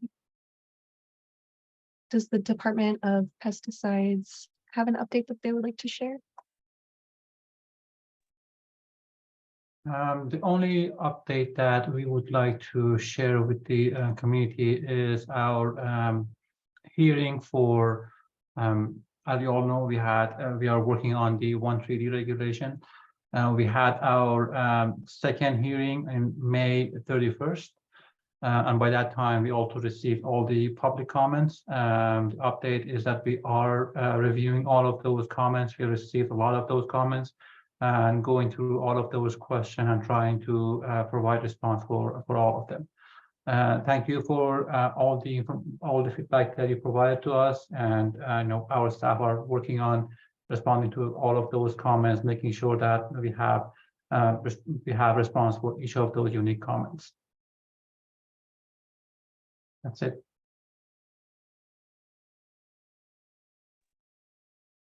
Thank you for that update. I see Bianca, your hand is up. Go ahead. I have a question in regards to the DPR. I know that they're doing second rounds for notification right now. I wanted to make sure that if you have reached out to the Kern County Ag Commissioner to see if they have any potential of doing the second round, and if not, what is DPR going to do for it? And also for like the T loan, is it going to do any changes here in the Kern County area because of the high elevated concentration of T loan in the Shafter area? Thank you, Bianca. In terms of the notification, you brought it up in the Shafter community meeting setting. For the agenda setting, I reached out to the work group that are working on the notification part. They are still working on it. They are basically using the study that UC Davis conducted on the first pilot. There hasn't been any much update about the second. As you said, there would be a second round, but it hasn't been finalized yet. So at this moment, there is no update that I can provide to the community for the notification. In terms of the T loan, can you add more clarification? What are you asking about? Is it about the notification or it is about the rulemaking? No, the rulemaking for the T loan, and what I have a follow-up question. Is DPR doing anything to minimize the exposure of T loan? And if so, what other chemicals are you using as an alternative? If they're also harmful, can DPR give an information to the area of what other chemicals are being used by growers instead of using T loan? In terms of what we are doing regarding the rulemaking, that's exactly what you mentioned. No, the entire rulemaking is to mitigate any possible exposure to 1,3-D. So yes, that's something that this proposed rulemaking aim to do. In terms of other chemicals, we have presented several times into this community and Shafter community about other fumigants and other pests that are being used around these two communities. I'm not sure if that's what your question is or whether I answered your question or not. Partially, but yes, thank you. Of course.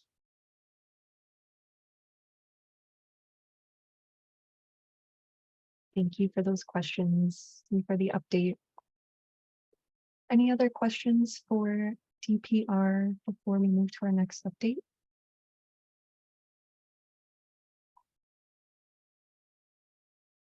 If not, then I think our last update is from the Air District about the text notifications.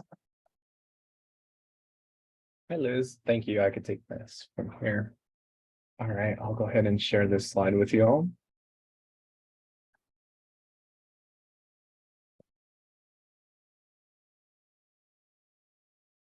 All right, let me go ahead and share my screen.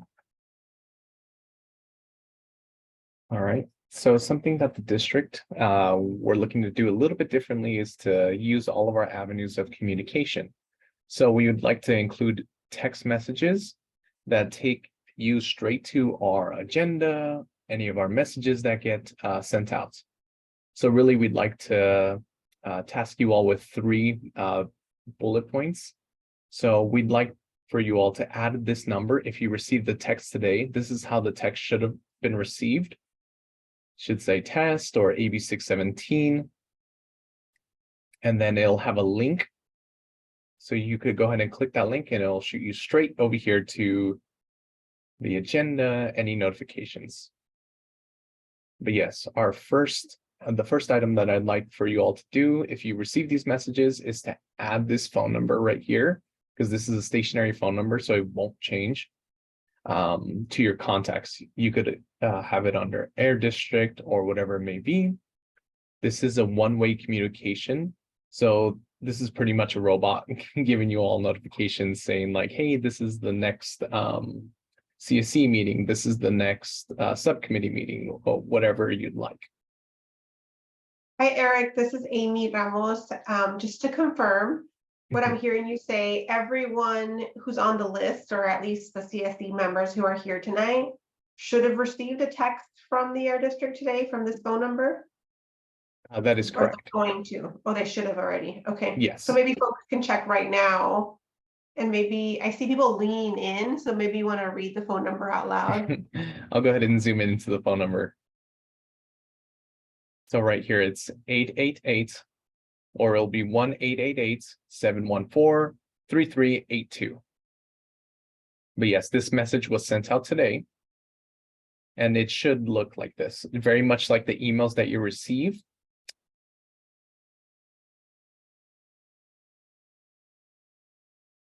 Eric, si puedo agregar algo adicional.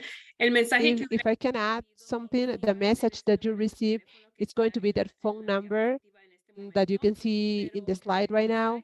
But the message that you receive is not going to say test AB617. Let me open the app to say what. In English, it was going to say upcoming Arvin Lamont CSC meeting on 6/28. And the same phone number, and it was like a separate message. It's not what's on the slide. If you are not on the list, I'm going to work with Eric tomorrow, so we're going to send a text message, like a test again, to make sure if you have received it. But in a couple of days, if you haven't received this new text, you can get in touch with us if you want to be part of the list. Thank you. Thank you, Mari. And yes, if you ever wanted to opt out of this messaging system, go ahead and reply stop. So just in all caps, and the messaging will stop.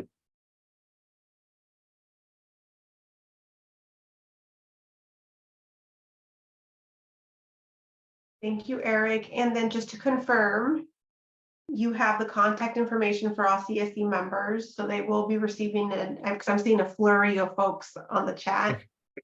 You will be following up the next couple of days. Yes, that is correct.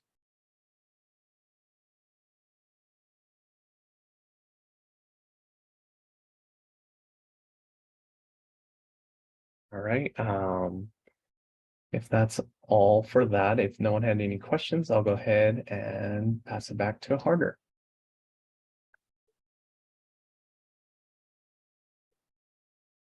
Thank you, Eric, for that update. This is Liz.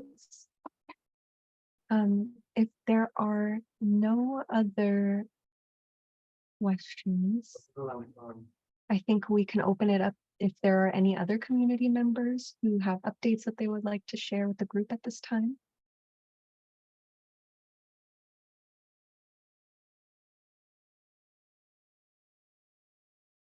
Any updates or announcements from the community?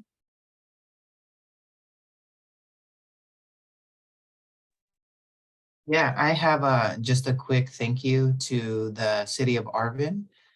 They signed on for a letter of support to help make sure that any wells that are still leaking or an issue can be dealt with through a more permanent solution of plugging. So just wanted to say thank you for them for being part of this process and for approving that yesterday in their city council meeting.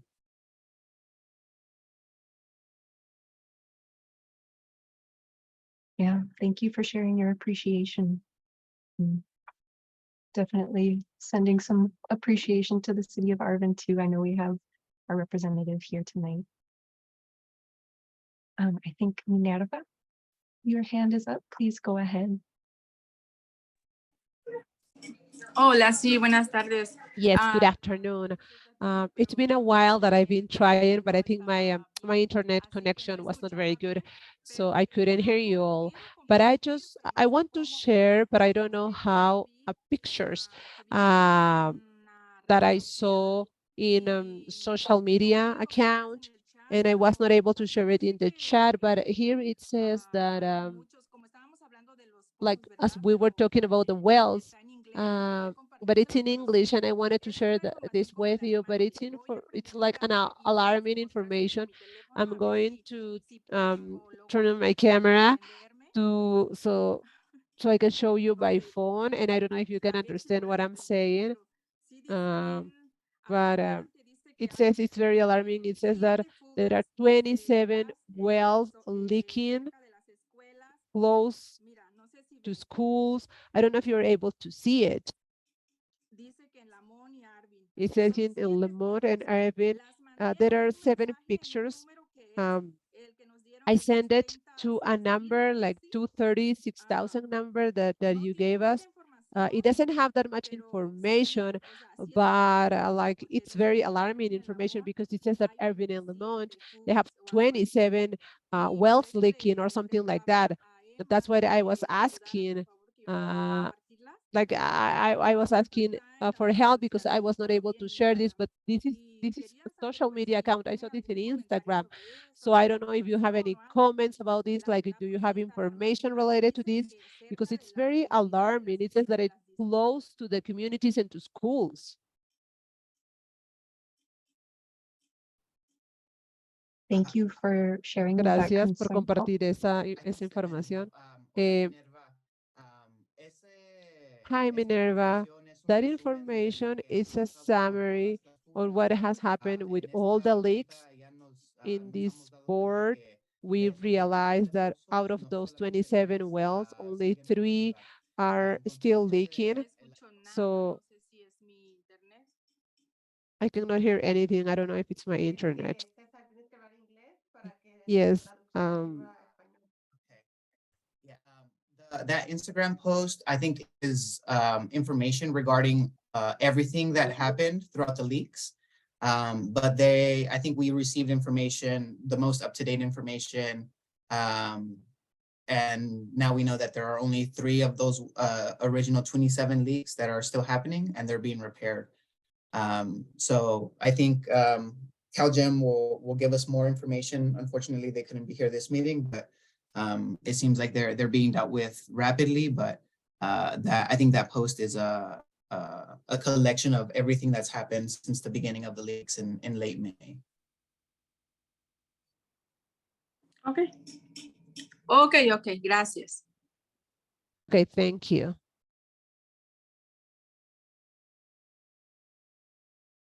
thank you. I see another hand from Jesus. Go ahead. Just touching on the letter submitted by Arvin City Council.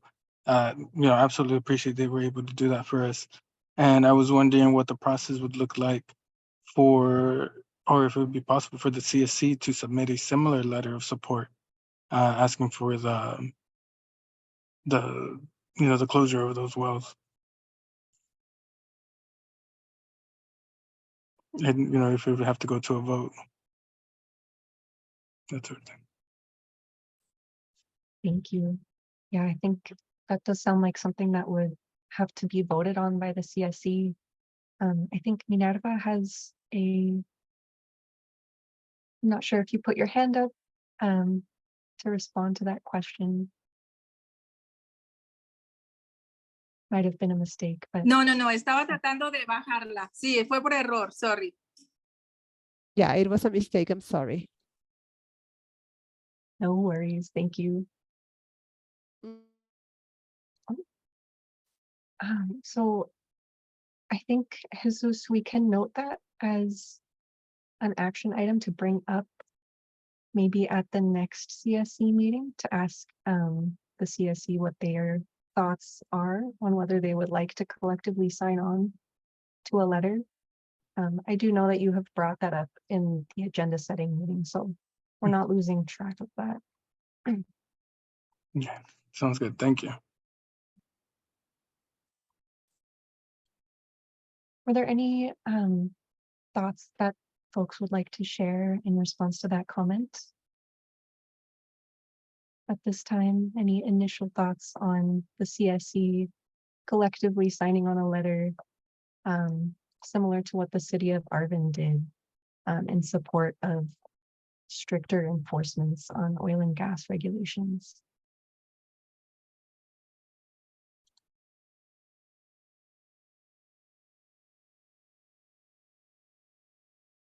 I see a thumbs up, and then also in the chat, someone did note they're not comfortable with that. It seems like there might be some mixed feelings across the CSE.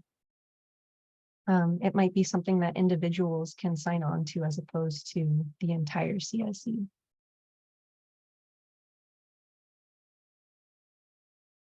We can definitely, for our process and your charter, bring it back as an agenda item to discuss so that we can have a full, thorough conversation about it. Mario, did you want to share a thought on that? Yeah, I wanna share a thought. Yeah, the only thing I could say is, yes, we should write a letter. At that, this is to start to put new rules and start doing something for the community. If we want changes, we have to do the work. We have to do the action to get it done. There's gonna be people that don't want this because they got their hands tied up or something. But I think we should, because that's the only way we're gonna have changes. That's the way I see it.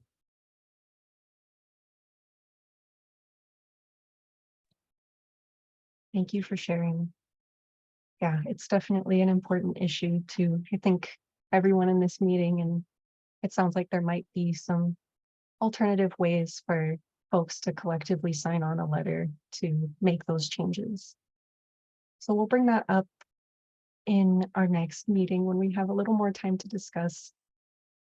We do have just 5 minutes left together. And so if there are no other questions, comments, or updates from the CSC, I will move us along to wrapping up. And I'll share my screen.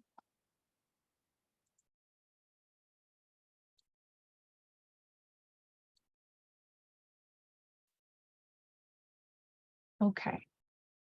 So hopefully you are seeing the slide with the next meeting dates. So the next pesticide subcommittee meeting date is July 25th, and that will be at 4 p.m. We will have our next CSC meeting the day after that pesticide subcommittee. So that will be on July 26th at 5 p.m. And then our agenda setting meeting will be July 6th at 4 p.m. And that will be, again, an optional meeting where we can discuss more of these issues together in more depth and come to a consensus on what you all would like to talk about on the next agenda. If I could just jump in, Liz, we are actually moving our agenda setting meeting from July 6th to July 10th on Monday. And we're going to go ahead and send a calendar invite for that tomorrow. But yes, we're just pushing that just because that's a holiday week. And we'd just like to make sure that the majority of the CSC and other partnering agencies can make that meeting. Thank you. Yeah, thank you for that update and correction. So an updated meeting invite will be sent out after this meeting, but the agenda setting meeting again will be July 10th and not July 6th. And I will stop sharing my screen there. And I will transition to reading the action items from this evening.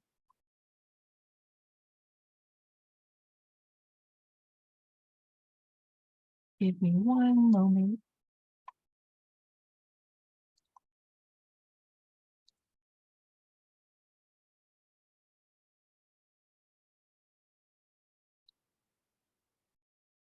Okay. Can everyone see the action items? Okay. So the first action item from tonight, CalGEM and CARB will present on the updates on oil and gas efforts in Arvin and Lamont. At most likely the next CSC meeting, we will confirm when that presentation will be. Next, CalGEM will provide an update on their follow-up from the public complaint that was called in for gas leaks at the refinery along Panama Way.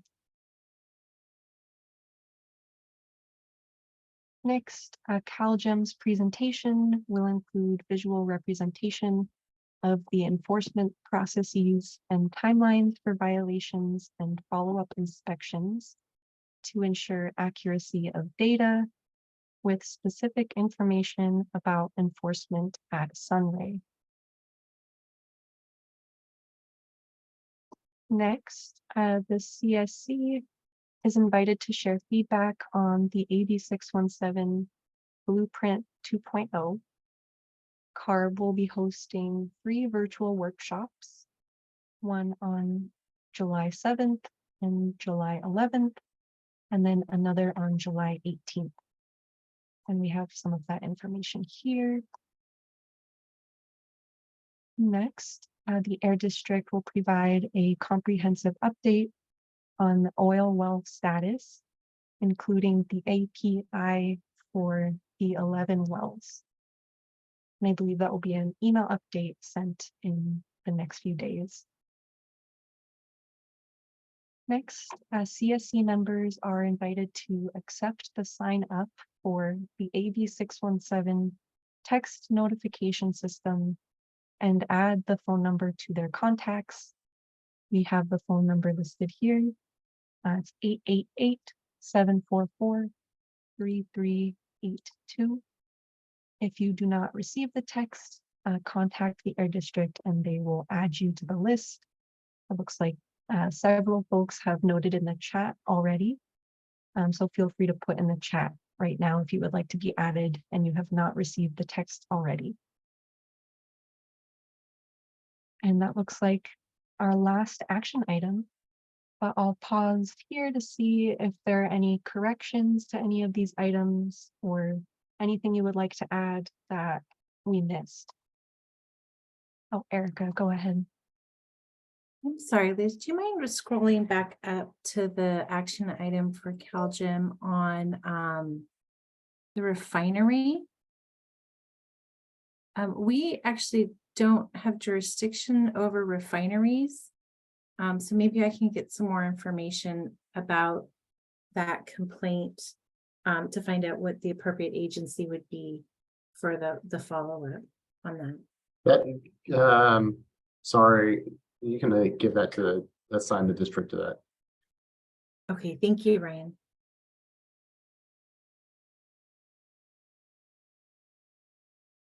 Okay, so that will be the Air District providing that update. Thank you for clarifying that. Are there any other questions, modifications, or Sorry, additions? there was one other follow-up though for me about a well in a neighborhood, and I didn't catch the neighborhood that was mentioned. I think it was Francisco asked it. Yeah, the well is the well just to the south of Arvin. It's at the end of Nelson Court. Nelson Court, is that what you said? Yeah, Nelson Court and Towner Drive. It'll be, I think, like just to the east of that intersection. Okay, great. Thank you.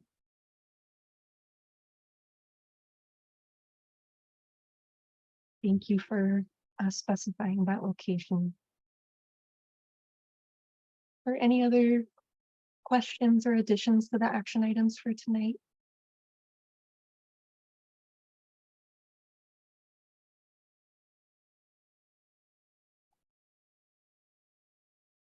Okay. I'm not seeing any. I see a question in the chat actually. In the meeting, the number was 714, not 744. Which one is correct? Is that for the phone number? I'm not sure. Okay. What was the phone number? Was it 714 or 744? Eric, could you correct me?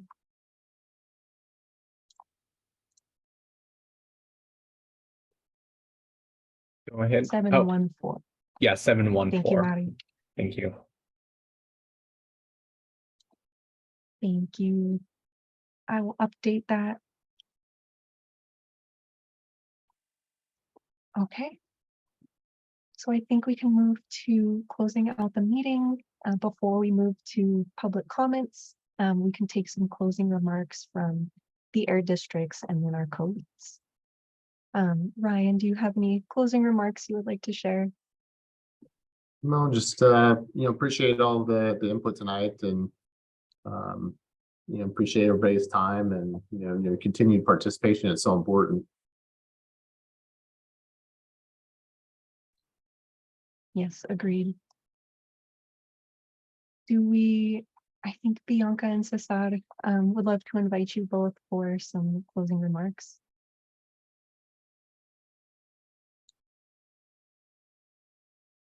No, just thank you to everyone. I love the participation, and I love the system of the follow-ups again is adding that increased transparency and accountability that we all want to see from this process. So thank you all for that.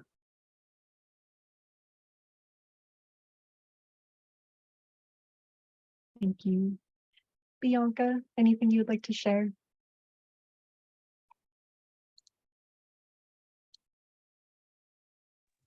Sorry, no comments from you. I'm sorry. I have Don't mean to put you on the spot. Thank you. So with that, I think we can wrap up, and just want to thank everyone for joining tonight. Thank you for all of the new members and everyone who shared your opinions and suggestions. I think we can open it up to public comment. Are there any public comments? Not seen any on our live stream. Okay. Well, then I would like to wish everyone a really good night. Stay safe. Thank you again for being here tonight, and we look forward to seeing you next month. Buenas noches. Buenas noches a Have a todos. good night, everyone. Good night. Good night. Good night, everyone. Good night, everyone. Thank you. Buenas Good night, noches. everyone. Thank you. Good night.